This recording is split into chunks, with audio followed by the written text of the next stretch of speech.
Écoutons l'évangile de Jésus-Christ selon saint Marc. Dans son enseignement, Jésus disait: « Méfiez-vous des scribes qui tiennent à sortir en robe solennelle et qui aiment les salutations sur les places publiques, le premier rang dans les synagogues et les places d'honneur dans les dîners.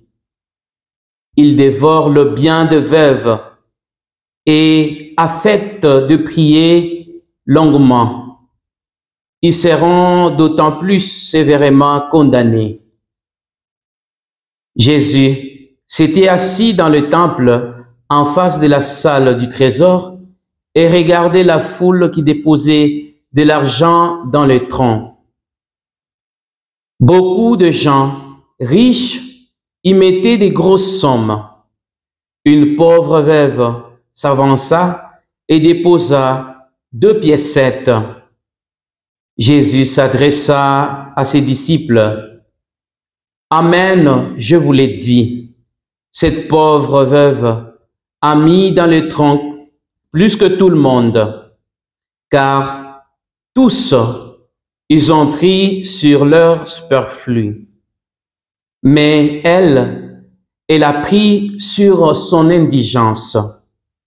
Elle a tout donné, tout ce qu'elle avait pour vivre. »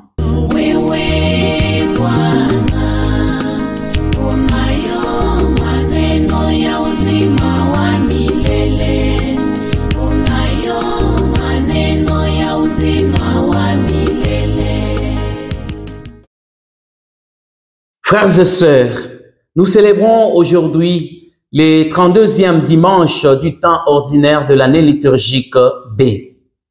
Et pour ce dimanche, frères et sœurs, nous sommes invités à nous identifier au Christ tout en se méfiant des scribes et de leurs ruses.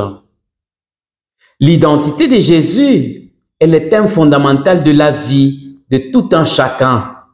Et comme chrétiens et disciples de Jésus, nous sommes invités à agir d'une manière correcte, à nous aimer les uns les autres. Le but de l'amour, de la vie, est de nous faire comprendre que la vérité ultime, qui y est aussi fondamentale, est que Dieu est celui qui nous aime et celui qui peut nous satisfaire pleinement.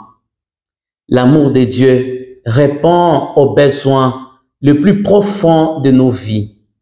Malgré cela, il y a des chrétiens qui s'opposent à cette vérité et ne veulent pas aimer. Ils ne veulent même pas accepter l'amour de Dieu parce qu'ils continuent à dévorer le bien des pauvres, des faibles, des veuves et des orphelins.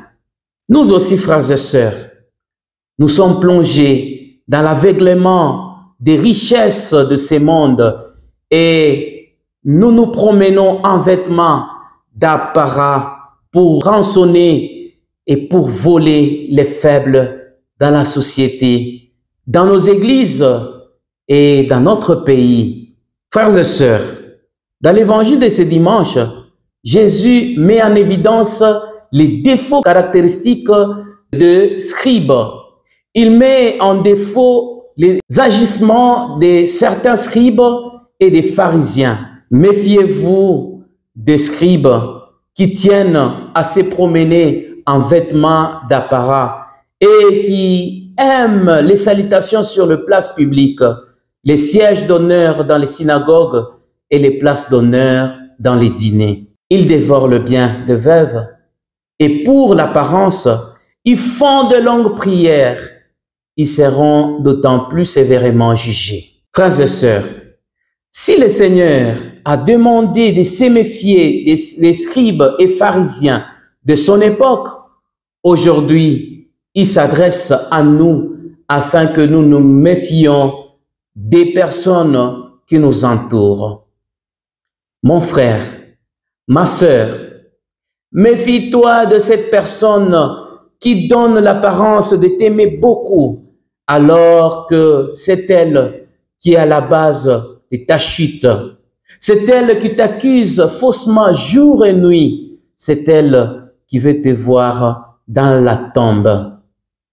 Même si tous les hommes n'agissent pas ainsi, méfie-toi de ces hommes qui font de longues prières et qui passent leur temps à citer les sorciers de ta famille.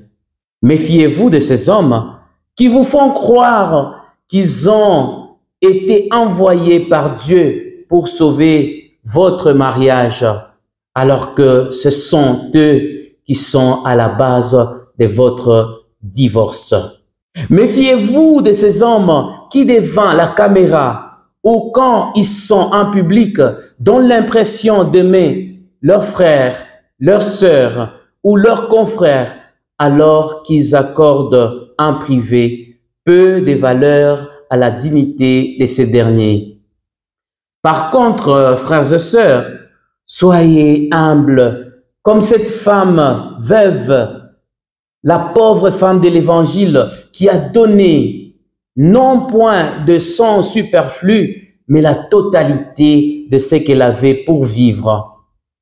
Quand tu donnes, tu dois donner des bons cœurs, car pour cela, le Seigneur, ton Dieu, te bénira dans toutes tes actions et dans tous tes travaux. Deutéronome 15, 10. Fortifiés par ces paroles de Jésus, confions-nous à lui pour apprendre à aimer, apprendre à donner des bons cœurs, apprendre à faire justice aux opprimés, car le Seigneur protège l'étranger et soutient la veuve et l'orphelin. Restez toujours fidèles à sa parole et bon dimanche à tous.